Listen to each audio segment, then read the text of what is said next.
Hello student, this is Ravindra Yogi sir. आज हम पढ़ेंगे क्लास 9th का चैप्टर 12 जो है साउंड। देखो बच्चों, जैसे हमारा फ़ोन होता है, फ़ोन के अंदर अगर रिंग बजती है तो रिंग बजने से हम समझ जाते हैं कि उसमें क्या हो रहा है, फ़ोन आ रहा है किसी का। यानी जो उसमें जो रिंग की वॉइस होती है उसी को हम क्या बोलते हैं, साउंड बोलते हैं। ठीक है स्टूडेंट, समझ में आया? जो वॉइस होती है उसी को कहा जाता है एक तरह से साउंड। अगर मैं अपनी हॉबीज़ की बात करूँ तो मुझे पुराने सॉन्ग सुनना पसंद है। ठीक है, तो जो सॉन्ग्स होते हैं उनमें जो म्यूज़िक होता है, मतलब उसमें आवाज़ होती है, किसी सिंगर की आवाज़ होती है, तो वो आवाज़ ही क्या कहलाती है, साउंड कहलाती है। ठीक है, तो ये साउंड क्या होता है, ये साउंड कैसे होता है, इससे रिलेटेड जो भी इम्पोर्टेंट कंसेप्ट्स हैं वो सब इस चैप्टर में हम पढ़ने वाले हैं। ठीक है स्टूडेंट, तो ये जो साउंड जो चैप्टर है काफ़ी इंटरेस्टिंग और काफ़ी इम्पोर्टेंट चैप्टर है। अब इसके बारे में हम डिफरेंट टाइप ऑफ कंसेप्ट्स पढ़ने वाले हैं। तो सबसे पहले इस वीडियो में हम देखेंगे जो कौन कौन से हम टॉपिक्स कवर करेंगे इस चैप्टर के अंदर। उसके बाद इस चैप्टर को स्टार्ट करेंगे। ठीक है, बेसिक इंट्रोडक्शन से लेके इसके साउंड से रिलेटेड जितने भी टॉपिक्स हैं सब इस वीडियो में हम कवर करने वाले हैं। Topics to be covered in this videos are introduction of wave, types of wave, transverse wave and longitudinal waves, characteristics of wave, propagation of wave, speed of sound and sonic boom. After that we discuss reflection of sound and its application, echo sound, reverberations, audible and non-audible sounds, ultrasonic, infrasonic waves and their application, sonar techniques, characteristics of sound and human ear. तो student start करते हैं हम basic phenomena से। तो sound जो होता है, मैंने अभी आपको बताया था, हमारे आसपास में कई तरह के साउंड्स होते हैं। जैसे पेरेंट्स हमसे बात कर रहे हैं या सिबलिंग्स हमसे बात कर रहे हैं, या हम टीवी का साउंड सुन रहे हैं। ठीक है, डोर बेल बजी उसका साउंड सुन रहे हैं। ये सब क्या है, तो ये सब साउंड होते हैं।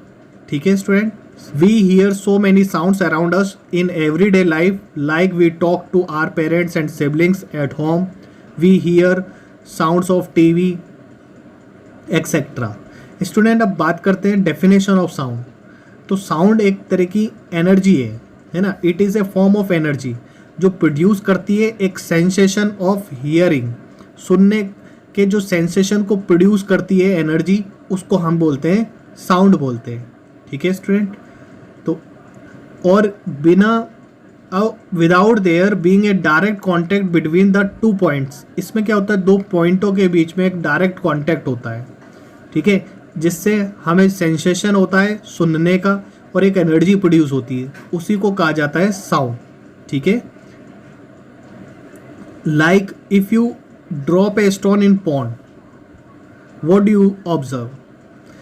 तो कांटेक्ट होता है इसमें दो पॉइंटों के बीच में। जैसे मैं बोल रहा हूँ, आप सुन रहे हैं, तो ये दो पॉइंट होके हम दोनों के बीच में आपको जो सेंसेशन हो रहा है सुनने का, उससे एनर्जी प्रोड्यूस होती है, उसी को क्या कहते हैं, हम साउंड कहते हैं। यहाँ तक आपको क्लियर है? चलिए अब एग्जाम्पल देख लेते हैं।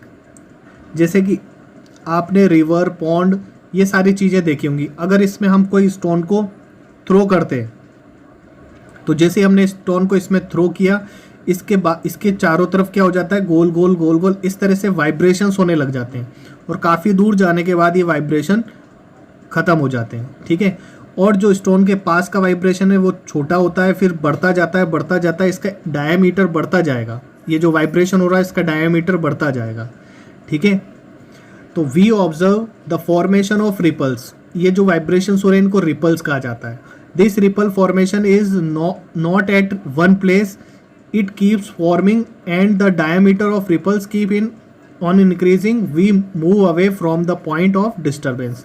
जैसे हमने यहाँ स्टोन को डाला तो इस पानी के अंदर क्या हुआ, डिस्टर्बेंस हुआ, और ये डिस्टर्बेंस से इसमें क्या बने, रिपल्स बने।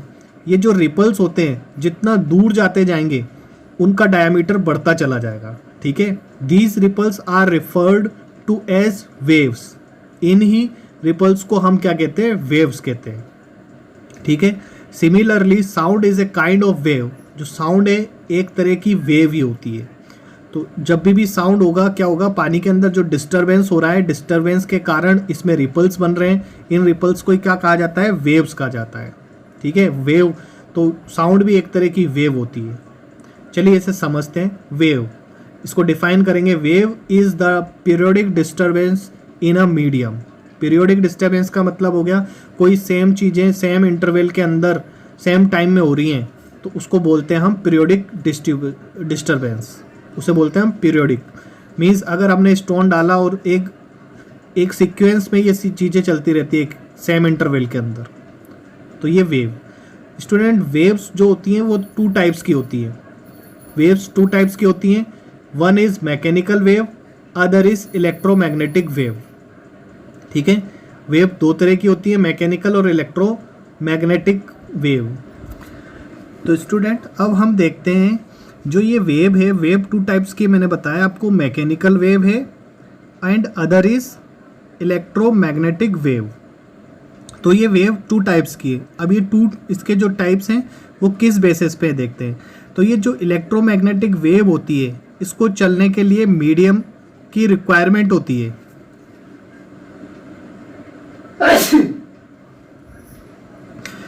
ये जो इलेक्ट्रोमैग्नेटिक वेव है, इसको चलने के लिए मीडियम की रिक्वायरमेंट होती है, और ये वेव बिना मीडियम के भी चल सकती हैं। उनको बोलते हैं हम इलेक्ट्रोमैग्नेटिक वेव।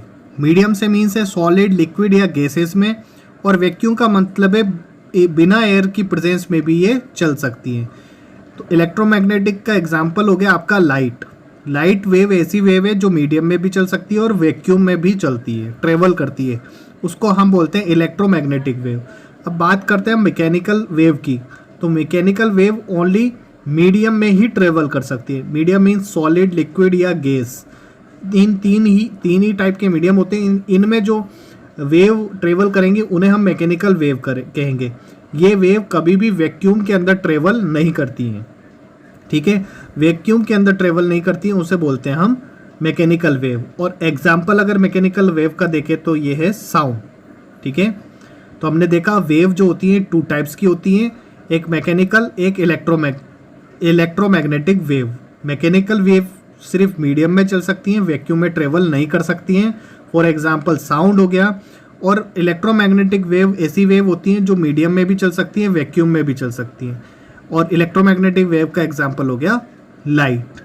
ठीक है स्टूडेंट्स, क्लियर है?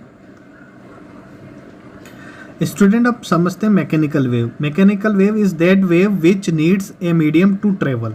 For example sound wave. Electromagnetic wave is that wave which can travel through a medium as well as through vacuum. For example, light.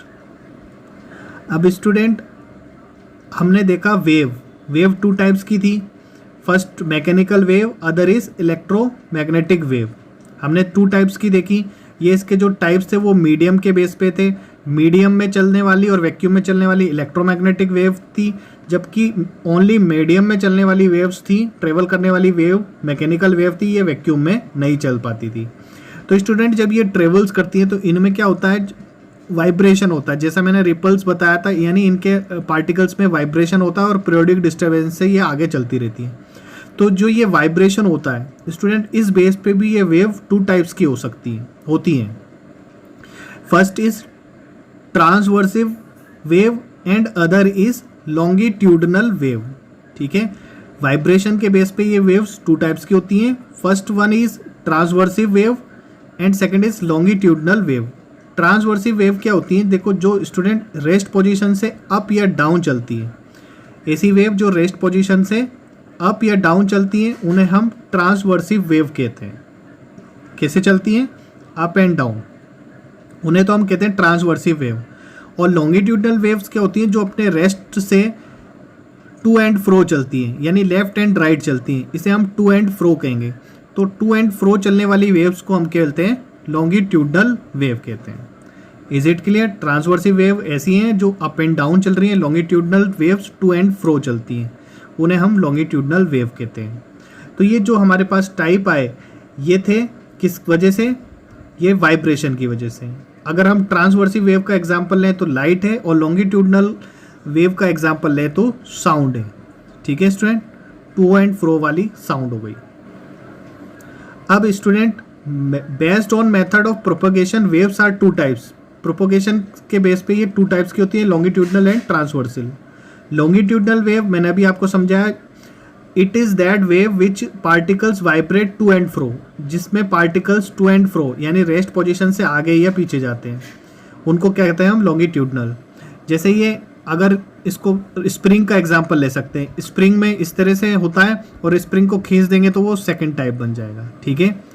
तो हम कह सकते हैं जो स्प्रिंग होती है या ये जो लॉन्गिट्यूडनल वेव्स होती हैं इसमें 2 पार्ट्स होते हैं, ठीक है। इसके एक पार्ट्स के अंदर क्या होते हैं, पार्टिकल्स जो होते हैं बहुत पास पास होते हैं, है ना। जो ट्रांसवर्स लॉन्गिट्यूडनल वेव्स है ये 2 टाइप्स की इसके अंदर 2 पार्ट्स होते हैं, एक के अंदर पार्टिकल्स काफ़ी क्लोज होते हैं और दूसरे पार्ट में पार्टिकल्स काफ़ी दूर होते हैं, ठीक है। तो जिस पार्ट के अंदर पार्टिकल्स क्लोज होते हैं, ठीक है, जिस पार्ट के अंदर पार्टिकल्स क्लोज होते हैं, पास पास होते हैं, उसको हम बोलते हैं कंप्रेशन, ठीक है स्टूडेंट, क्या बोलते हैं, कंप्रेशन बोलते हैं उसको। और जिस पार्ट के अंदर पार्टिकल्स दूर दूर होते हैं उसको कहते हैं हम रेयरफेक्शन, ठीक है। तो यानी एक लॉन्गिट्यूडनल के अंदर एक तो क्या होता है, कंप्रेशन, और एक होता है रेयरफेक्शन, ठीक है। कंप्रेशन और रेयरफेक्शन से मिलके एक लॉन्गिट्यूडनल वेव बनती है। जो कंप्रेशन होता है उसमें पार्टिकल्स क्या होते हैं, क्लोजर होते हैं और वेलोसिटी डिक्रीज होती है, कम होती है। एंड डेंसिटी की बात करें तो डेंसिटी क्या होती है, ज़्यादा होती है। रेयरफेक्शन में जैसे इसका अपोजिट होता है, इसके अंदर जो पार्टिकल्स होते हैं वो क्या होते हैं, फार होते हैं, दूर दूर होते हैं, और इसमें जो वेलोसिटी होती है वो इंक्रीज होती है और डेंसिटी डिक्रीज हो जाती है, ठीक है। तो ये हमारी थी longitudinal wave. Longitudinal wave is that wave in which particles vibrate to and fro, जिसमें पार्टिकल्स टू एंड फ्रो चलते हैं। Longitudinal wave consist of compression and refraction. देखो स्टूडेंट, ये जो पास पास दिख रहे हैं ये सब क्या कहलाएंगे, कंप्रेशन कहलाएंगे, है ना। ये और ये जो दूर दूर दिख रहे हैं इनको हम क्या बोलते हैं, इनको हम रेयरफेक्शन बोलते हैं, ठीक है। ये जो मैंने अंडरलाइन गोल गोल बना दी है वो तो कंप्रेशन है और इनके बीच में जो रह गए वो रेयरफेक्शन है। इनसे क्या बनती है, लॉन्गिट्यूडनल वेव। अब स्टूडेंट देखते हैं हम transverse wave. Transverse wave is that wave in which the particles vibrate up and down. ऐसी वेव जिनमें particles up and down move करते हैं, अप एंड डाउन होते हैं, उनको क्या बोलते हैं हम, ट्रांसवर्सिव वेव। जैसे कि मैं आपको बनाता हूँ, इस तरह से इसमें वेव चलती हैं, ठीक है। इस तरह से इनमें वेव चलती हैं, तो एक ऊपर का पार्ट होगा, एक नीचे का पार्ट, तो ये पूरा क्या कहलाएगा, एक वेव, वन वेव होगी ये, ठीक है। तो जब रेस्ट से चलते हैं और इनके मीन से ऊपर तक जो होता है उसको हम बोलते हैं क्रस्ट। इसी तरह से नीचे की तरह डाउन टाइप में बनता है ट्रफ। तो एक जो ट्रांसवर्सिव वेव होती है उसमें वन तो क्रस्ट होता है और वन ट्रफ होता है। क्रस्ट जो होता है ये एलिवेशन पार्ट में बनता है, ठीक है, और मीन से बनता है। एलिवेशन पार्ट कहलाता है ऊपर वाला पार्ट, तो एलिवेशन पार्ट में होता है और इसके मीन से लेते हैं हम लाइन, उसको बोलते हैं क्रस्ट। और जो नीचे वाला पार्ट होता है वो डिप्रेशन कहलाता है। डिप्रेशन में जो ये लाइन है इसको बोलते हैं हम क्या बोलते हैं बच्चों, ट्रफ बोलते हैं, राइट, ट्रफ बोलते हैं इसको, ठीक है। तो जो एक ट्रांसवर्सिव वेव थी उसके अंदर भी 2 पार्ट होते हैं, ठीक है। जैसा एक तो होता है क्रस्ट और एक ट्रफ। अभी हमने इससे पहले लॉन्गिट्यूडनल देखा था, उसमें क्या क्या पाए जाते हैं, उसके अंदर कंप्रेशन और रेयरफेक्शन पाए जा रहे थे। इसी तरह ट्रांसवर्सिव वेव के अंदर क्या पाया जाता है, क्रस्ट और ट्रफ पाया जाता है। One crust and one trough in one transverse wave. Transverse wave consist of crust and trough. जो एलिवेशन वाला पार्ट था उसमें तो क्रस्ट होता है यानी ऊपर वाले पार्ट में, और जो नीचे वाला पार्ट होता है उसे डिप्रेशन कहते हैं, और डिप्रेशन में क्या होते हैं, ट्रफ होते हैं, ठीक है स्टूडेंट। तो समझ में आया आपको। Sound is a kind of longitudinal wave and A mechanical wave. जो साउंड होता है वो लॉन्गिट्यूडनल वेव होता है और मैकेनिकल वेव भी है। लॉन्गिट्यूडनल का मतलब हो गया टू एंड फ्रो, ठीक है, यानी इसके अंदर एक कंप्रेशन और एक रेयरफेक्शन होगा। Light is an electromagnetic wave and transverse wave. जो लाइट होती है वो इलेक्ट्रोमैग्नेटिक वेव होती है, यानी मीडियम और वैक्यूम में भी चल सकती है, और ट्रांसवर्सिव वेव का मतलब ये अप एंड डाउन वाली जो वेव्स होती हैं वो लाइट हो गई। अब स्टूडेंट हम बात करते हैं next concept, characteristics of wave. Characteristics देखते हैं हम, वेव के कैरेक्टरिस्टिक्स क्या होते हैं। तो इसमें सबसे पहले आता है ओसिलेशन। ओसिलेशन क्या है? It is the complete movement of A particle about it's mean position.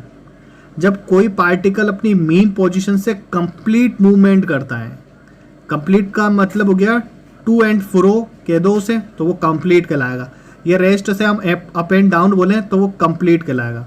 तो कंप्लीट जो मूवमेंट हो रहा है किसी भी पार्टिकल का उसे हम क्या बोलते हैं? ओसिलेशन कहते हैं। समझ में आया? चलिए मैं थोड़ा सा डायग्राम से समझाता हूँ कंप्लीट मूवमेंट। ये आपको ध्यान रखना है, जैसे कोई पार्टिकल है उसकी मीन पोजीशन है ये, इससे अप या डाउन जा रहा है तो ये कंप्लीट मूवमेंट क्या कहलाता है? One oscillation. इसी तरह से ये मीन पोजीशन है, इसमें टू एंड फ्रो जा रहा है, इसको क्या बोलते हैं हम? One oscillation. Velocity of wave क्या होती है बच्चों? जो पार्टिकल्स की स्पीड होती है, वेव की स्पीड जो होती है उसी को क्या कहते हैं? वेलोसिटी ऑफ वेव कहते हैं। The speed with which sound travels. और वेलोसिटी की जो यूनिट है वही है जो वेलोसिटी की मीटर पर सेकंड है, या वेव की वेलोसिटी की भी यूनिट मीटर पर सेकंड होती है। अब बच्चों एम्पलीट्यूड देखते हैं। स्टूडेंट एम्पलीट्यूड का मीन्स क्या होता है? It is the maximum displacement of A particle from its mean position in either direction. अब जो किसी भी पार्टिकल्स की जो मीन पोजीशन से क्या है? डिस्प्लेसमेंट है, मैक्सिमम डिस्प्लेसमेंट, उसको हम एम्पलीट्यूड कहते हैं। चाहे वो ऊपर की तरफ हो या नीचे की तरफ हो तो वो क्या कहलाएगा? एम्पलीट्यूड कहलाएगा। इस तरह से ये ऊपर की तरफ है तो ये वन एम्पलीट्यूड, इस तरह से नीचे तो भी ये वन एम्पलीट्यूड कहलाएगा। ठीक है, एम्पलीट्यूड का मतलब समझ में आ गया? Maximum displacement of A particle from its mean position in either direction, किसी भी डायरेक्शन में हो सकती है। और जो एम्पलीट्यूड होता है इसकी यूनिट होती है सेंटीमीटर, क्योंकि ये एक तरह का डिस्टेंस ही है ना, तो डिस्टेंस की यूनिट क्या होती है? सेंटीमीटर। तो इसकी भी यूनिट क्या होती है? सेंटीमीटर होती है। Amplitude, is it clear? ठीक है स्टूडेंट, चलिए अब हम समझते हैं फ्रीक्वेंसी को। फ्रीक्वेंसी क्या होती है? Frequency is the number of sound wave produce पर सेकेंड। एक सेकेंड के अंदर सपोज इतनी साउंड प्रोड्यूस हो रही है तो इसी को हम बोलेंगे फ्रीक्वेंसी। तो एक सेकेंड के अंदर जितनी वेव्स बन रही हैं उसी को बोलते हैं हम फ्रीक्वेंसी। फॉर एग्जाम्पल ये एक सेकेंड के अंदर देखो ये बनी एक वेव, ठीक है, और ये बनी दो वेव, तो हम एक सेकेंड के अंदर ये टू वेव्स बन रही हैं, तो इसकी फ्रीक्वेंसी की बात करें तो इसकी फ्रीक्वेंसी 2 हर्ट्ज होगी। फ्रीक्वेंसी की जो यूनिट होती है वो हर्ट्ज होती है। वेरी इंपॉर्टेंट है बच्चों, इसे याद रखना, ये एग्जाम में पूछी जाती है। ठीक है, फ्रीक्वेंसी की यूनिट क्या है? हर्ट्ज होती है। जितनी वेव्स बनेंगी एक सेकेंड के अंदर उसी को हम फ्रीक्वेंसी बोलेंगे। अगर इस डायग्राम की बात करें, इसमें पूछूं मैं आपसे फ्रीक्वेंसी कितनी है, ठीक है, तो फ्रीक्वेंसी के बारे में बता सकते हैं आप। इसमें एम्पलीट्यूड तो समझ में आ गया, ये अप वाली पोजीशन हो या नीचे वाली, वो तो फ्रीक्वेंसी, वो तो एम्पलीट्यूड। अब एक सेकेंड के अंदर सपोज ये वेव बन रही है तो इसमें 1 और ये 2 एंड हाफ वेव बन रही है, तो हम बोलेंगे इसकी फ्रीक्वेंसी 2.5 हर्ट्ज है। अब स्टूडेंट देखते हैं हम टाइम पीरियड के बारे में। टाइम पीरियड क्या होता है? The time taken to complete one oscillation. एक ऑसिलेशन को होने में जो समय लगता है उसी को हम क्या बोलते हैं? टाइम पीरियड बोलते हैं। ठीक है स्टूडेंट, और टाइम पीरियड को मेजर किया जाएगा सेकंड में। टाइम पीरियड की यूनिट सेकंड होगी। बच्चों फ्रीक्वेंसी और टाइम पीरियड में भी एक रिलेशन होता है। क्या होता है? टाइम पीरियड फ्रीक्वेंसी का रेसिप्रोकल होता है, या हम कहते हैं फ्रीक्वेंसी टाइम पीरियड की रेसिप्रोकल होती है। ये भी इंपॉर्टेंट है, इसको भी आप ध्यान रखना, कभी कभी इस पे भी आपका एमसीक्यू क्वेश्चन बन जाता है। ठीक है स्टूडेंट्स, तो इस तरह से ये जो the time taken to complete one oscillation is called time period. अब बात करें हम वेव लेंथ की। वेव लेंथ क्या है? The distance between two consecutive crest और ट्रफ। दो कंसेक्यूटिव क्रस्ट के बीच का डिस्टेंस कह दो, या दो कंसेक्यूटिव ट्रफ के बीच का डिस्टेंस कह दो, वो क्या होता है? वेव लेंथ कहलाता है। ये भी वेव लेंथ कहलाएगा। दो कंसेक्यूटिव का मतलब लगातार दो क्रस्टों के बीच का जो डिस्टेंस है वो भी वेव लेंथ कहलाएगा, या दो ट्रफ के बीच का डिस्टेंस भी क्या कहलाएगा? वेव लेंथ होगा। Is it clear? और वेव लेंथ ये भी लेंथ है तो इसकी यूनिट क्या होगी? सेंटीमीटर होगी।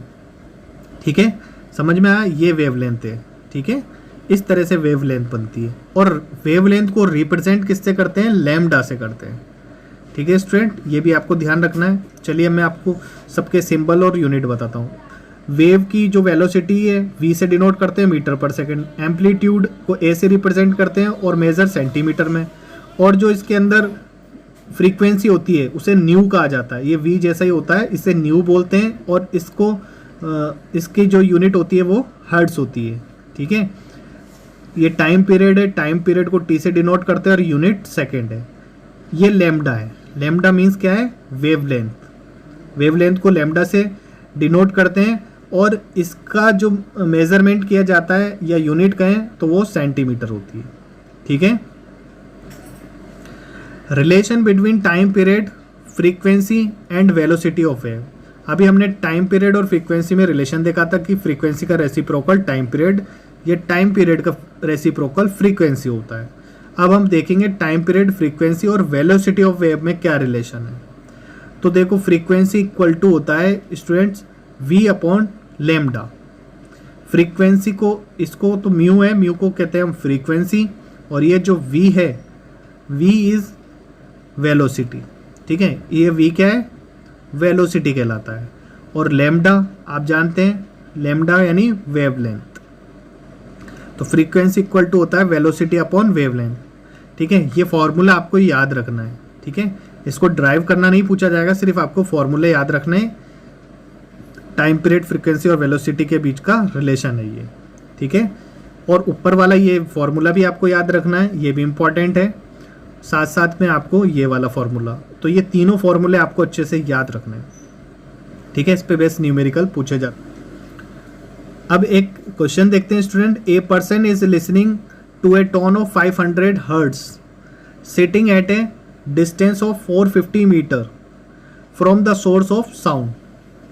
What is the time interval between successive compressions from the source. अब एक कोई पर्सन है जो टोन सुन रहा है कितने हर्ट्ज की, 500 हर्ट्ज की।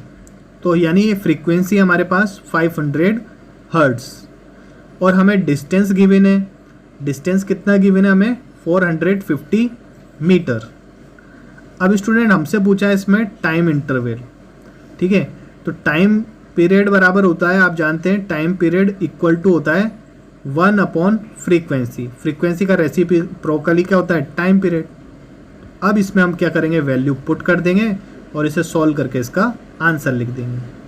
तो हम वैल्यू पुट करते हैं अब इसमें, तो इसमें हम लिखेंगे 1 अपॉन 500। ठीक है स्टूडेंट, 1 अपॉन 500। अब जब इसे सॉल्व करेंगे तो ये हो जाएगा आपका 0.002 सेकेंड। ठीक है, तो टाइम पीरियड आ गया 0.002 सेकेंड। अब स्टूडेंट देखते हैं हम, there are 3 condition necessary to produce sound. Sound को प्रोड्यूस करने के लिए 3 कंडीशनों का होना जरूरी होता है। कौन कौन सी कंडीशंस होती हैं, एक तो वाइब्रेटिंग बॉडी सबसे जरूरी है, वाइब्रेट होगा तभी साउंड प्रोड्यूस होगा। ठीक है, सेकेंड वन है ए मीडियम टू ट्रेवल। मैंने आपको बताया था स्टार्टिंग में, मीडियम की ज़रूरत होती है साउंड को चलने के लिए, तो मीडियम भी ज़रूरी होता है। और तीसरी कंडीशन होती है ए रिसीवर टू लिसन, इसको सुनने के लिए एक रिसीवर होना चाहिए। तो ये तीनों कंडीशन होंगी तब साउंड प्रोड्यूस होगा। ठीक है, vibrating body, medium of travel, receiver to listen. सबसे पहले हम वाइब्रेटिंग बॉडी के बारे में समझते हैं। A sound is produce only when source of sound vibrates. जब भी सोर्स से साउंड वाइब्रेट होगा तो साउंड प्रोड्यूस होगा। वाइब्रेशन से क्या होगा, साउंड प्रोड्यूस होगा। It oscillates at its mean position to and fro direction. ठीक है, नेक्स्ट है sometimes vibration can be seen and sometimes they are invisible. कभी कभी वाइब्रेशन दिखेगा, कभी नहीं दिखेगा। ठीक है, जैसे अगर हम इससे इस पैड को हिट करते हैं तो इसमें वाइब्रेशन आएगा और वाइब्रेशन आपको दिखेगा। ठीक है, अब ये गिटार है, गिटार को अगर आप प्ले करोगे, कभी बजाओगे इसे, इसमें वायर्स लगे होते हैं, इसको आप प्ले करोगे, बजाओगे जैसे इसको, तो इसमें से वाइब्रेशन, इसमें से साउंड प्रोड्यूस होगा, पर वाइब्रेशन आपको दिखेगा नहीं। ठीक है, अब एग्जाम्पल देखते हैं student. You can see vibration in ringing bell but not in case of playing harmonium. Bell बजती तो वाइब्रेशन दिखते हैं, लेकिन हारमोनियम के बजते समय आपको वाइब्रेशन नहीं दिखते। The tightly stretched rubber string when plugged in middle shows a fast to and fro motion। एक स्क्रिच रबर स्ट्रिंग को स्ट्रिच करते हैं, प्लग करते हैं बीच में से, मिडिल में से, तो उसमें क्या दिखते हैं, fast to and fro motion दिखते हैं, ठीक है, वाइब्रेशन होते हुए आपको दिखेंगे, ठीक है। ये जैसे आप कभी भी रिंग जैसे रबर है ना उसको तोड़ोगे तो when tuning fork is hit on a rubber pad, ये टर्निंग फोक है, इसको रबर पैड से हिट करते हैं तो फेंट साउंड सुनाई देता है लेकिन वाइब्रेशन नहीं दिखते हमें। But if you bring the tuning fork near a hanging bell, अगर हैंगिंग बेल से बजाते हैं आप तो आपको ऑसिलेटरी मोशंस आपको दिखाई देते हैं। When the source of sound vibrates, जैसे ही साउंड वाइब्रेट होता है, it collides with particles present in the air, जैसे साउंड वाइब्रेट होता है वो एयर के अंदर जो प्रेजेंट होते हैं पार्टिकल्स उसको कोलाइड करता है, एक पार्टिकल से वो किस में चला जाता है, दीज पार्टिकल्स आफ्टर कोलूजन के बाद ये पार्टिकल क्या करते हैं, फर्दर कोलाइड करते हैं विद अदर पार्टिकल से, and this continue in the form of A chain carrying energy until the energy of particles become too feeble to collide further and propagate the sound. Vibrate से sound vibrate होता है तो air के अंदर जो present होते हैं particle एक से दूसरे में, दूसरे से तीसरे में, इस तरह से ये कंटिन्यू चेन बना लेते हैं और चलते जाते हैं, और एक टाइम के बाद ये फीबल हो जाते हैं यानी कम होने लग जाते हैं और साउंड सुनाई कम देने लगता है, ठीक है स्टूडेंट्स। इस तरह से साउंड चलता है, जैसे मैं बोल रहा हूँ तो मेरे पास आपको साउंड ज़्यादा सुनाई देगा और मेरे से दूर चलते जाओगे वैसे वैसे साउंड कम होता चला जाएगा। As we move away from the sound source the sound becomes feeble, जैसे हम साउंड से दूर चलते जाएंगे वो कम कम फीबल हो जाएगा, मतलब कम हो जाएगा और बहुत दूरी के बाद वो बंद हो जाएगा, सुनना बंद हो जाएगा, ठीक है। अब स्टूडेंट देखते हैं मीडियम टू ट्रेवल के बारे में, ठीक है। To show that sound needs a medium to travel, sound को शो करने के लिए एक मीडियम की ज़रूरत होती है। इसके लिए हम एक्सपेरिमेंट कर रहे हैं। हमने एक जार लिया, बेल जार, उसके अंदर बेल लगा दी, ठीक है। जैसे हमने बेल को रिंग किया, जैसे बेल को रिंग किया तो ये हमें रिंग सुनाई दी, ठीक है। कब, जब इसमें एयर प्रेजेंट थी। अब हमने क्या किया, वैक्यूम से इस एयर को बाहर निकाला। जैसे ही हम वैक्यूम से एयर को बाहर निकालते हैं तो ये जो साउंड होता है इसका, वो साउंड फेंट होने लग जाता है, फेंट मतलब धीरे होने लग जाता है। और जब इसमें से पूरी ही एयर बाहर निकाल दी जाती है, यानी इस जार को वैक्यूम कर दिया जाता है, इसके अंदर से सारी एयर बाहर निकाल दी जाती है, तो हमें ये साउंड सुनना बंद हो जाता है। रिंग तो बजती रहती है पर हमें साउंड बाहर नहीं सुनाई देता है। क्यों? क्योंकि इसके अंदर मीडियम नहीं होता है। तो मीडियम का बहुत बड़ा रोल है स्टूडेंट। अगर मीडियम में होती है, ये एयर की प्रेजेंस में होती है, तो हमें साउंड सुनाई देगा। वैक्यूम में कर देंगे तो साउंड हमें सुनाई नहीं देगा, क्योंकि साउंड क्या है, एक मैकेनिकल वेव है। तो मैकेनिकल वेव के लिए मीडियम की प्रेजेंस ज़रूरी है, ठीक है। वैक्यूम में कभी भी वो साउंड सुनाई नहीं देता है। So the apparatus is set as shown in figure. When current is switched on, bell start ringing and we can hear. But as we start removing air by means of vacuum pump, the sound of ringing bell goes becoming fainter and fainter, and finally when there is no air left inside, the sound not here. अब characteristics of sound देखते हैं student. तो इसकी पहली characteristic है loudness. It is a characteristics of sound and is the degree of sensation of sound. Loudness क्या है? Degree of sensation होती है, उसको क्या बोलते हैं हम? लाउडनेस बोलते हैं, ठीक है। It depends upon amplitude. जो लाउडनेस होती है वो एम्पलीट्यूड पर डिपेंड करती है। जितना ज़्यादा एम्पलीट्यूड होगा उतना ज़्यादा साउंड सुनाई देगा, जितना कम होगा एम्पलीट्यूड उतना ही हमें कम साउंड सुनाई देगा। More is amplitude, more louder is the sound, ठीक है। It is measured in unit decibel. जो साउंड होता है, साउंड को मेजर किया जाता है डेसिबल में। ये ऊपर एग्जाम्पल मैंने आपको बनाया, ये छोटा एम्पलीट्यूड है तो इसमें कम साउंड होगा और नीचे वाले में ज़्यादा साउंड होगा। जैसे आप फिगर में भी देख पा रहे हैं, इसके अंदर क्या है? सॉफ्ट साउंड है, और इसके अंदर क्या आपको दिख रहा है कि इसके अंदर एम्पलीट्यूड ज़्यादा है, तो इसके अंदर साउंड लाउडर होगा। और जो साउंड होता है उसकी मेज़र करने की यूनिट डेसिबल होती है। इसमें स्मॉल डी और कैपिटल बी लिखा जाता है। ये भी वेरी इंपॉर्टेंट है, ये भी आप याद रखना। स्टूडेंट, इसमें सेकंड होता है पिच। पिच क्या है? Pitch is the property that determines the shrillness और डीपनेस ऑफ साउंड। आवाज का पतली या भारी होना क्या कहलाता है, पिच पे डिपेंड होता है। ठीक है स्टूडेंट, और जो ये पिच होती है ये डिपेंड्स करती है फ्रीक्वेंसी पर। ठीक है, जितनी ज़्यादा फ्रीक्वेंसी होगी वॉइस उतनी ज़्यादा श्रिल होगी। ठीक है, pitch is the property that determines the shrillness और depends of sound, deepness of sound. It depends upon the frequency. More is frequency more the voice is shrill. जैसे आपने देखा वो लड़कियों की आवाज़ काफ़ी तीखी होती है क्योंकि उनकी वॉइस की फ्रीक्वेंसी ज़्यादा होती है, इसीलिए उनकी आवाज़ श्रिल्ड होती है। ठीक है, less is frequency deep is the sound. अगर फ्रीक्वेंसी कम होगी तो आवाज़ मोटी हो जाएगी। ठीक है, जैसे कि लड़कों की होती है। अब ये लो पिच है, ठीक है, इसमें आवाज़ तीखी सुनाई देगी, लो पिच होगी। और अगर पिच हाई होगी तो वो तीखी आवाज़ नहीं देगी, मोटी सुनाई देगी, भारी सुनाई देगी। ठीक है, तो पिच समझ में आया आपको। स्टूडेंट, क्वालिटी की बात करते हैं। Quality is the property by which one can distinguish between the two different sounds of the same pitch and loudness. जब सेम पिच और लाउडनेस पर दो डिफरेंट साउंड होते हैं और उनके अंदर हम डिफरेंट कर पाते हैं, तो इसी को कहते हैं हम, इसी प्रॉपर्टी को हम कहते हैं क्वालिटी। ठीक है स्टूडेंट, क्वालिटी का मीन्स समझ में आया आपको। जब सेम पिच और लाउडनेस पर दो डिफरेंट साउंड होंगे तो उनके बीच में जो डिफरेंस कर पा रहे हैं हम, वो क्वालिटी के कारण कर पा रहे हैं। चलिए मैं एग्जांपल से समझाता हूँ। जैसे आप क्लास के बाहर खड़े थे और आपके कुछ फ्रेंड्स अंदर हैं और सभी सेम पिच और लाउडनेस पर वो शोर कर रहे हैं, तो आप सारी आवाज़ों को आप पहचान पाते हैं, ये आपके कौन से फ्रेंड की वॉइस है, वो कौन से फ्रेंड की वॉइस है। तो ये जो डिफरेंस कर पाते हैं वो क्वालिटी के कारण कर पाते हैं। ठीक है स्टूडेंट, कुछ यहाँ पर डिफरेंस साउंड दे रखे हैं आपको। ठीक है, इस तरह से डिफरेंस साउंड होने के बाद भी आप उसको आइडेंटिफाई कर पाते हैं। Reason quality. अब स्टूडेंट बात करते हैं हम intensity. Intensity, it is the number of sound waves passing through 1 metre square area in 1 second.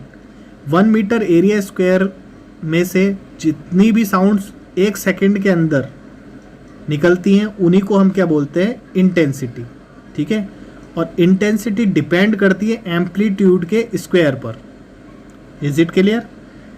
तो आपको समझ में आया। 1 metre area square, 1 metre square area के अंदर 1 सेकेंड में जितनी भी वेव्स निकलती हैं वो उसकी इंटेंसिटी कहलाती है, और इंटेंसिटी एम्पलीट्यूड के स्क्वायर के प्रोपोर्शनल होती है। अब क्वेश्चन है student, which sound has higher pitch, guitar और a car horn? Car horn is louder than guitar but guitar has higher pitch than car horn. Frequency of guitar is higher than that the car horn. Speed of sound, next concept है हमारा student, speed of sound. तो ये speed of sound को समझते हैं। Sound can travel through all 3 states of matter, solid, liquid और gas. तीनों medium से क्या है, साउंड ट्रेवल कर सकता है। Speed of sound depends upon the density of medium. Speed of sound जो होती है डिपेंड करती है density of medium. It increase with increase in density of medium. ये इंक्रीज कब होगी, जब डेंसिटी ज़्यादा होगी।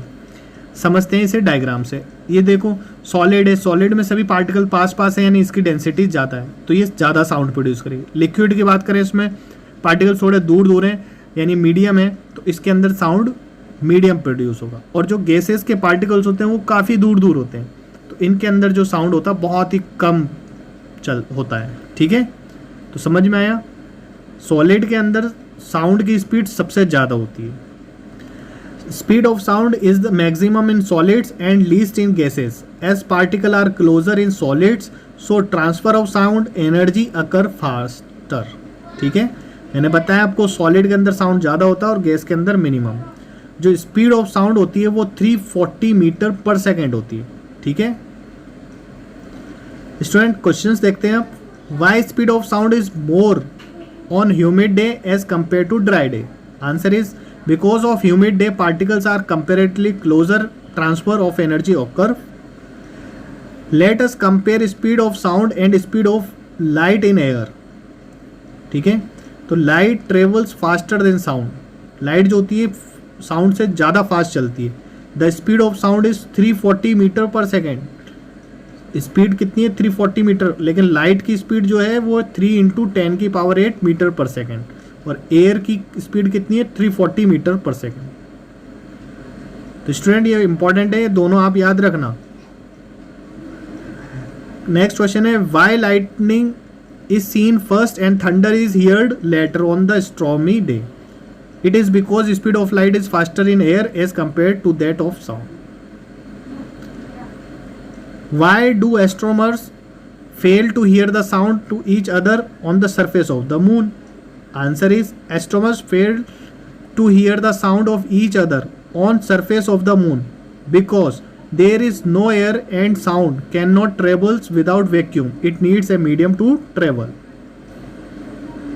अब हम देखते हैं student reflection of sound, very important है रिफ्लेक्शन ऑफ साउंड।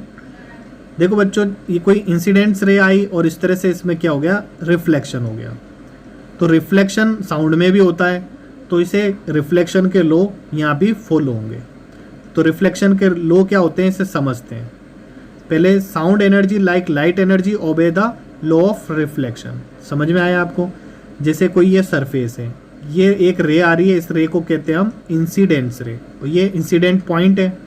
इस इंसिडेंट पॉइंट से रे क्या होगी, रिफ्रैक्ट हो गई, और ये जहाँ पर इनके बीच में क्या आ गया, नॉर्मल। तो ये बीच वाली तो हो गई नॉर्मल रे, ये हो गई आपकी रिफ्रैक्टिव रे। तो लॉ ऑफ रिफ्रैक्शन में पहला पॉइंट ये था कि incident wave, reflective wave and normal lie in the same plane, same plane में होंगी ये तीनों, ठीक है। और इनके बीच में जो इंसिडेंस एंगल बन रहा है और रिफ्लेक्शन एंगल वो क्या होंगे, इक्वल होंगे, यानी angle of incidence is equal to the angle of reflection, ठीक है students. Practical application of reflection of sound, megaphone और speaking tube. Why do you cup your hands, आप अपने हाथों को पास में लाके क्यों बोलते हो? कभी कभी आपका दोस्त दूर खड़ा है तो आप होठों के मुंह के पास आप हाथों को लाते हो फिर बोलते हो, क्यों? Because the hands prevent the sound energy from spreading in all direction, ताकि क्या है, जो एनर्जी है वो चारों तरफ फैल जाए और वॉइस आपको सुनाई दे। Same in the same way people use horn shape metal tubes commonly called megaphones while addressing a group of people. In all such device, the sound energy is prevented from spreading out by successive reflection with the help of the horn shaped tube. ये horn shaped tube होती है, इसके अंदर reflection होता है sound का, और इसके बाद जो ये वॉइस साउंड होगा ये सभी तरफ, सभी डायरेक्शन में क्या हो जाएगा, स्प्रेड हो जाएगा और सभी को अच्छे से सुनाई देगा और दूर तक ये साउंड जाएगा। इसलिए इनका शेप इस तरह से बनाया जाता है, ठीक है। ईयर ट्रम और हियरिंग एड, ये जो ईयर ट्रम है, ये ईयर ट्रम इस जब कुछ लोगों को कम सुनाई देता है तो इस तरह से ईयर ट्रम का वो यूज़ करते हैं। ईयर ट्रम में क्या होता है, देखो ये एक ear trumpet is a device which is used by person who are hard of hearing, its shape is like trumpet. इस तरह का होता है, इसके अंदर साउंड आता है और इसके अंदर रिफ्लेक्शन होता है। रिफ्लेक्शन होने के बाद ये इसमें काफ़ी तेज एम्पलीट्यूड इसका हाई होता है, एम्पलीट्यूड ज़्यादा होने के कारण ज़्यादा साउंड उसको सुनाई देता है। इस तरह से हम ये जो हियरिंग एड होते हैं वो या ईयर ट्रम्पेट का यूज़ करते हैं बहरे लोग, जिन्हें कम सुनाई देता है। अब देखते हैं स्टूडेंट साउंडिंग बोर्ड के बारे में। साउंडिंग बोर्ड क्या है? The sound waves obey the laws of reflection on a plane as well as curve reflecting surface in order to spread sound evenly in big halls और auditorium. The speaker is fixed at the principal focus the concave refractor. This concave reflector is commonly called sounding board. The sound wave on striking the sounding board get reflected parallel to the principal axis. अब student देखते हैं हम stethoscope. Stethoscope एक ऐसा instrument होता है जिससे doctor क्या करते हैं, हमारी बॉडी के अंदर हार्ट और लंग्स की साउंड को सुनते हैं, ठीक है। हार्ट और लंग के साउंड को सुनने के लिए स्टेथोस्कोप का यूज करते हैं doctors. Stethoscope the sound produce within the body of a patient is picked up by the sensitive diaphragm and then it reach the doctors ears a multiple reflection. इस तरह से इसमें sound चलता है, इसमें amplitude ज़्यादा होता है तो डॉक्टर को सुनाई देता है। अब स्टूडेंट हम बात करते हैं इको साउंड की। नेक्स्ट कंसेप्ट है हमारा इको साउंड। इको साउंड के बारे में शायद आप जानते होंगे, क्योंकि अगर म्यूज़िक का शौक़ रखते हैं तो आप इको के बारे में समझते होंगे। चलिए मैं एक्सप्लेन करता हूँ। जब हम कोई वॉइस किसी चीज़ से टकरा के वापस हमें सुनाई देती है, रिपीटेशन ऑफ साउंड होता है after reflection from a distance object, तो this phenomena is called a echo sound. जैसे हमारी वॉइस आई, इस वॉल से टकराई और हमें वापस सुनाई दी, इसी को हम कहते हैं इको साउंड। ठीक है, समझ में आया? तो the phenomena due to which the repetition of sound is heard after reflection from a distance object after the original sound from a given source dies off is called an echo. चलिए इसको थोड़ा सा और example से मैं समझाता हूँ। जैसे कोई पर्सन ने यहाँ क्लैपिंग की, तो क्लैपिंग इसका ओरिजिनल साउंड था, ये ओरिजिनल साउंड चला, यहाँ से ट्रेवल हुआ और इसने वॉल को हिट किया। अब इसके बाद जो ये रिफ्लेक्शन वाला जो साउंड सुनाई दे रहा, ओरिजिनल साउंड तो डाई ऑफ हो गया और रिफ्लेक्शन वाला साउंड क्या कहलाता है? Echo sound. It has been found that sensation of any sound persist for 1/10 second in our year.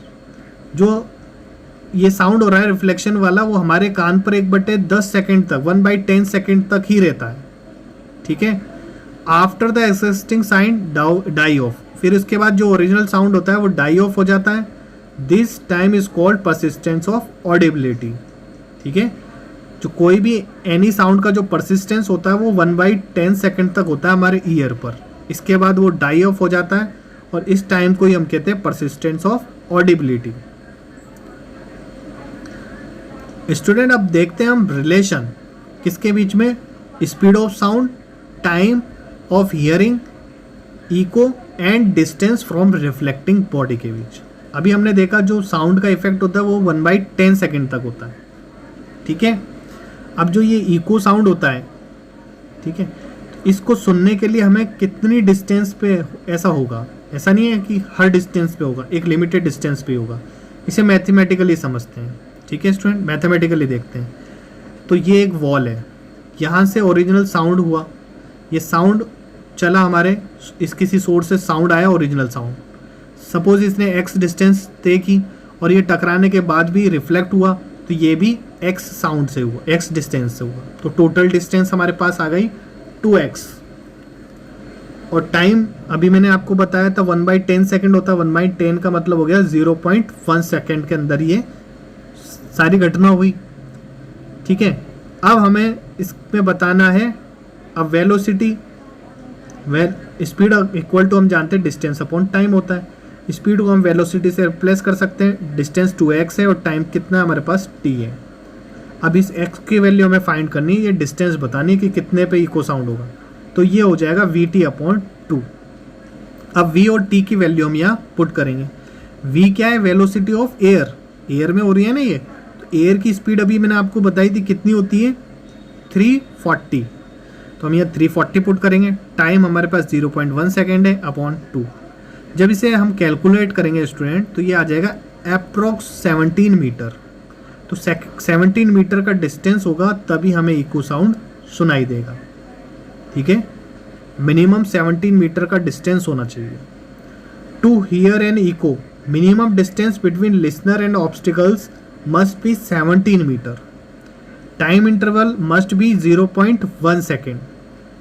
Intensity of sound should be sufficient. ये तीनों चीज़ होंगी तभी हमें हियर इको साउंड सुनाई देगा। एग्जाम्पल देखते हैं student. An echo is return in 3 second. 3 second में इको रिटर्न हो रहा है। What is the distance of reflecting surface from the source given that the speed of sound is 342 metre per second. हमें time given था 3 second और speed इसकी given है हमारे पास। ये जब सोर्स से चला और साउंड टकराया वॉल से, तो इसके बीच का जो डिस्टेंस है वो एक्स जाने में लगेगा और एक्स आने में लगेगा।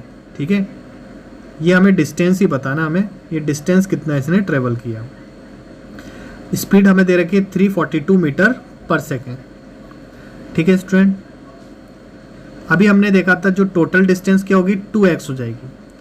स्पीड इक्वल टू होता है डिस्टेंस अपॉन टाइम, तो v इक्वल टू हो जाएगा डिस्टेंस अपॉन टाइम, तो v इक्वल टू हो गया 2x अपॉन टी। अगर हम t x की वैल्यू फाइंड करें तो x इक्वल टू हो जाएगा vt अपॉन 2।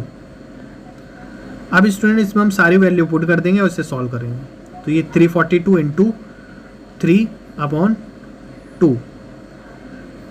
ठीक है स्टूडेंट्स, अब इसको ये वैल्यू पुट करने के बाद इसे जब हम कैलकुलेट करते हैं तो ये आंसर आता है हमारा 513 मीटर। अब स्टूडेंट हम देखते हैं रिवर्बरेशन के बारे में। रिवर्बरेशन क्या होता है, रिवर्बरेशन को समझते हैं। It is the persistence of sound after the source has stop producing it. देखो स्टूडेंट, कभी क्या होता है, कुछ ऐसे होल्स के अंदर अपन जाते हैं, वहाँ कोई बोल रहा होता है, स्पीच दे रहा होता है और वो चुप हो जाता है, फिर भी हमें वो साउंड सुनाई देता है, ठीक है, पर वो हमें क्लियरली सुनाई नहीं देता है, उसको हम कहते हैं रिवर्बरेशन। ठीक है स्टूडेंट, तो it is the persistent of sound after the source has stop producing it. ये कब प्रोड्यूस होता है, जब स्टॉप कर देता है बोलने वाला, उसके बाद भी हमें कुछ आवाज़ें सुनाई देती रहती हैं, लेकिन वो साफ नहीं होती हैं। वो साफ क्यों नहीं हो रही है, क्योंकि उसमें रिवर्बरेशन हो रहा है। रिवर्बरेशन के कारण वो हमें क्लियर सुनाई नहीं दे रही है। ठीक है, इको साउंड एक अलग चीज़ है और रिवर्बरेशन अलग है। इको साउंड में तो हमें अपनी आवाज़ टकरा के सुनाई देती है और क्लियर सुनाई देती है। यहाँ पे हमें आवाज़ वॉइस क्लियर नहीं सुनाई देती है, समझ में नहीं आती है वॉइस क्या है, तो उसे बोलते हैं हम रिवर्बरेशन। Is it clear? तो due to reverberation sound becomes difficult to hear, हमें सुनने में भी दिक्कत आती है। ठीक है, इस डिफिकल्टी को दूर करने के लिए हम क्या कर सकते हैं वो देखते हैं हम नेक्स्ट पेज पे। We can reduce it by wall should be made of sound absorbing material. हम वॉल में क्या लगा दें, साउंड ऑब्जर्विंग मटेरियल लगा दें, तो हमें वो साउंड रिवर्बरेशन कम होने लग जाएगा। Carpets are put on floor to absorb sound. Heavy curtains are put on door and windows to absorb sound. ठीक है, panels with sound absorbing quality are used in halls. तो हम जैसा आपने कई बार देखा होगा, कोई खाली कमरा होता है जिसके अंदर कारपेट भी नहीं हो, विंडो सब नहीं हो, तो हम वहाँ जाके बात करेंगे तो हमें कई मिक्स हो जाएंगी साउंड्स और हमें समझ में नहीं आएगी। ठीक है स्टूडेंट, तो इसके लिए हम क्या करते हैं, वॉल कारपेट बिछा देते हैं, विंडो डोर वगैरह लगा के रखते हैं ताकि हमें ये चीज़ें कम सुनाई दें। और अगर हम चाहें तो वॉल्स के अंदर मटेरियल भी लगा सकते हैं जिससे हमें साउंड रिवर्बरेट ना हो। The sound produce in are environment have many different frequency. कई फ्रीक्वेंसी के कारण कई तरह के साउंड्स होते हैं। दो टाइप्स के साउंड है, जैसे कि audible and inaudible. Audible sound and inaudible sound. Audibles का मतलब जो जिसे हम सुन सकते हैं, इनऑडिबल जिसे हम सुन नहीं सकते हैं। ह्यूमंस जैसे सुन सकते हैं वो ऑडिबल साउंड होगा, ह्यूमंस जैसे नहीं सुन सकते वो इनऑडिबल साउंड होगा। ठीक है, तो फर्स्ट है इसमें ऑडिबल साउंड। डेफिनेशन पढ़ लेते हैं इनकी, ऑडिबल और इनऑडिबल की। तो ऑडिबल साउंड क्या है, sound that can be heard bye humans. जो साउंड ह्यूमंस के द्वारा सुना जा सकता है उसको हम ऑडिबल कहते हैं। Inaudible sound, sounds that can not be heard bye humans, जिन्हें ह्यूमंस सुन नहीं सकते, जिस साउंड को उन्हें हम इनऑडिबल कहते हैं। स्टूडेंट, जो हमारी ऑडिबल साउंड होती है वो 20 हर्ट्ज से 20,000 हर्ट्ज के बीच का जो साउंड होता है वो साउंड ऑडिबल्स होता है ह्यूमंस के लिए। अगर 20 हर्ट्ज से लेस होगा साउंड तो नहीं सुन सकते, और 20,000 हर्ट्ज से ज़्यादा होगा तो भी हम नहीं सुन सकते। तो फ्रीक्वेंसी रेंज क्या होती है हमारे सुनने की, 20 हर्ट्ज से 20,000 हर्ट्ज। जब फ्रीक्वेंसी 20 हर्ट्ज से लेस होती है तो ऐसे साउंड को हम बोलते हैं अल्ट्रासोनिक साउंड। जब फ्रीक्वेंसी 20 हर्ट्ज से ज़्यादा होती है तो उसको हम बोलते हैं इंफ्रासोनिक साउंड।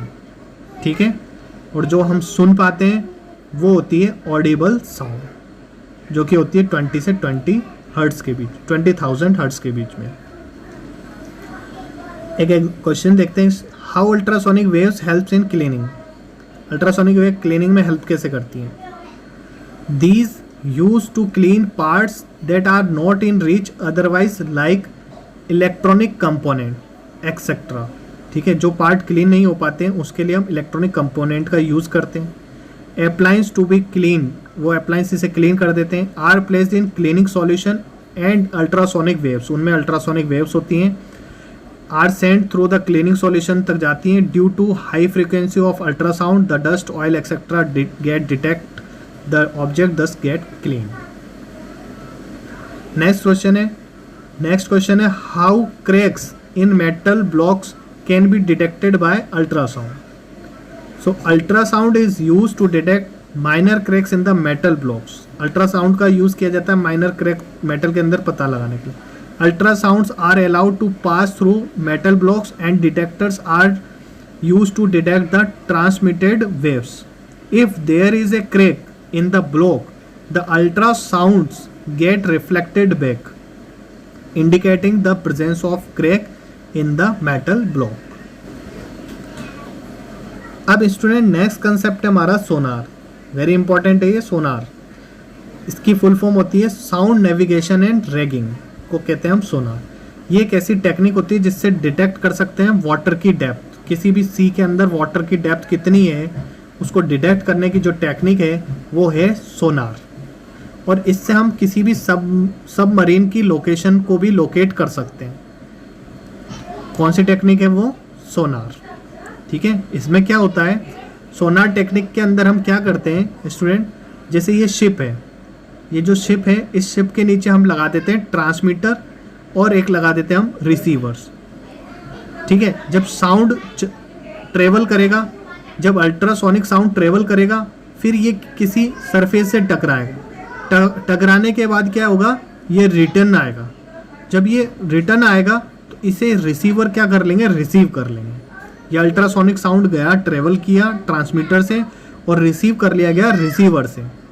ठीक है, फिर इसकी जो ये डिस्टेंस है इसको हम फाइंड कर लेंगे। फाइंड करने से हमें पता चल जाएगा कि सी कितना डेप्थ है। ठीक है, फॉर एग्जाम्पल अगर ये एक्स एक्स है तो हम इसकी ये एक्स को फाइंड कर लेंगे, डिस्टेंस को फाइंड करके हम फाइंड कर लेंगे। Transmitters emit ultrasonic waves which on strike at the bottom of the water return and are received by the receiver. Student चलिए इसको मैं थोड़ा सा समझा देता हूँ। जैसे इस ट्रांसमीटर से अल्ट्रासोनिक वेव गई x और ये वापस आई, रिसीवर ने इसको बताया x डिस्टेंस। तो हम जानते हैं स्पीड इक्वल टू होता है डिस्टेंस अपॉन टाइम। स्पीड को हम वेलोसिटी भी कह सकते हैं। और ये जो डिस्टेंस है इसने ट्रेवल किया, टोटल डिस्टेंस कितना हुआ, x प्लस एक्स यानी 2x। तो डिस्टेंस की जगह हमने 2x और टाइम की जगह हमने t पुट किया। अब हमें डिस्टेंस ही फाइंड करनी है x, तो x इक्वल टू हो जाएगा v इंटू टी अपॉन 2। तो ये जो x की वैल्यू इस तरह से फाइंड कर ली जाएगी और हमें पता चल जाएगा इसकी डेप्थ कितनी है। इस वाटर की डेप्थ हम इस तरह से पता चला सकते हैं। ठीक है, ये इसके नीचे कोई सबमरीन है तो उसकी डेप्थ को हम पता लगा सकते हैं। अब एक एग्जाम्पल देखते हैं student. A submarine emits A Sonar pulse which returns from underwater cliff in 1.02 second. If the speed of sound is salt water is 1.531 meter per second. How far away is the cliff? हमें time दे रखा 1.02 second. ठीक है, और हमें speed भी given है, इसमें speed कितनी है 1.531 मीटर पर सेकेंड। ठीक है, तो टाइम और हमें स्पीड दे रखी है और हमसे पूछा है कि ये कितना दूर है, यानी हमें डिस्टेंस बताना है। तो स्टूडेंट इसको सॉल्व करते हैं अब हम। ठीक है, डिस्टेंस कितनी होगी, देखो जितना ये गया उतना ही ये ऊपर आएगा। तो टोटल डिस्टेंस इसमें x, ये x, तो टोटल डिस्टेंस हमारे पास 2x होगी। ठीक है, और हम जानते हैं टाइम हमें गिवन है 1.02 सेकेंड और हमें स्पीड गिवन है 1.531 मीटर पर सेकेंड। ठीक है स्टूडेंट, स्पीड इक्वल टू होता है डिस्टेंस अपॉन टाइम। तो इधर हम लिख सकते हैं v equal to S upon T. तो ये v की पहले हम वैल्यू पुट करते हैं s की 2x अपॉन टी।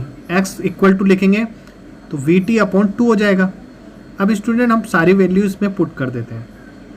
तो हमने इसमें वैल्यू पुट की 1.531 into 1.02 upon 2।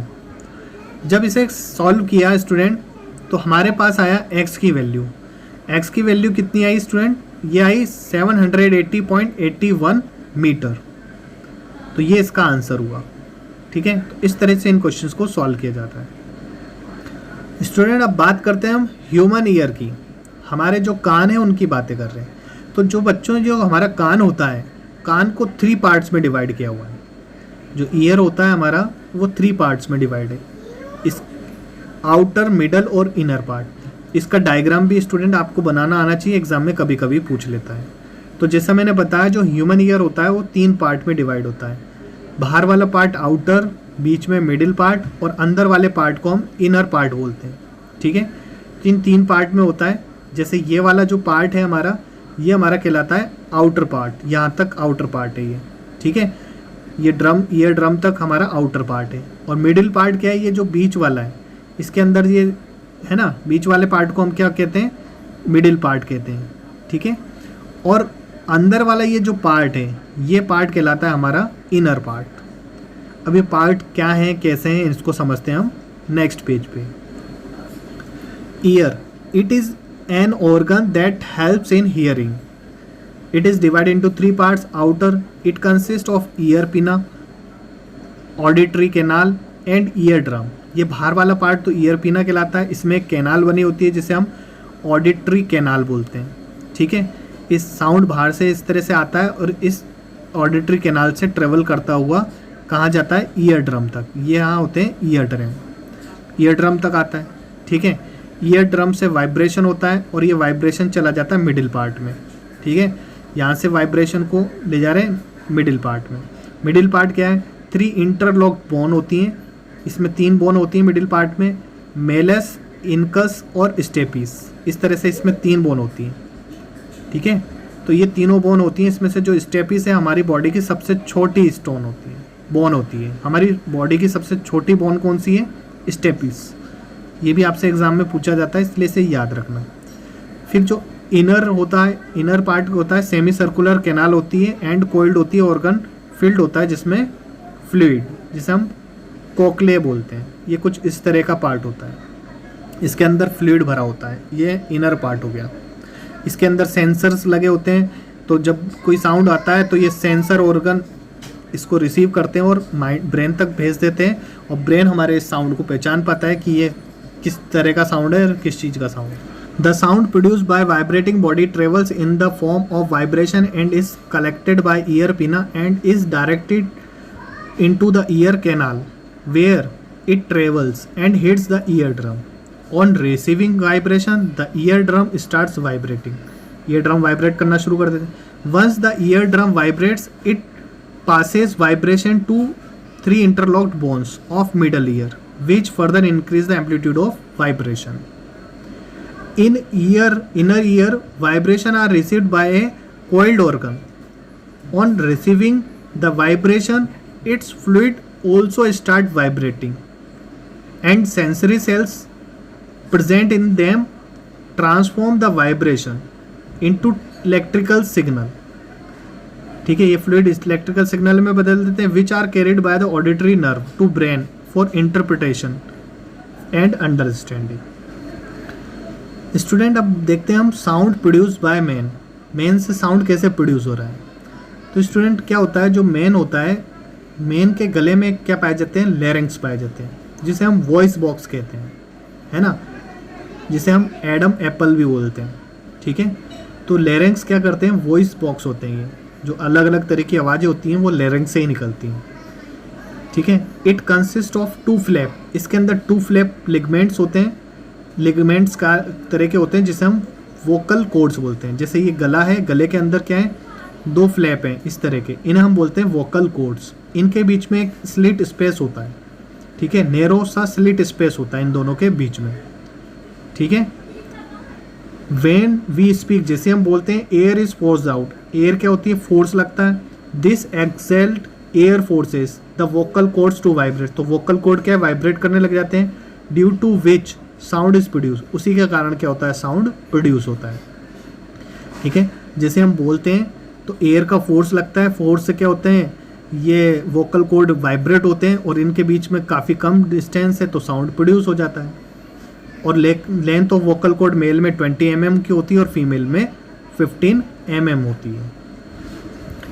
Sound produce by animals, Animals produce a wide range of sounds. Many animals use lungs to blow air that makes their vocal cords vibrate and sound is produced. Lower organisms use their wings to produce buzzing sound. And fish use air bladder to produce sound.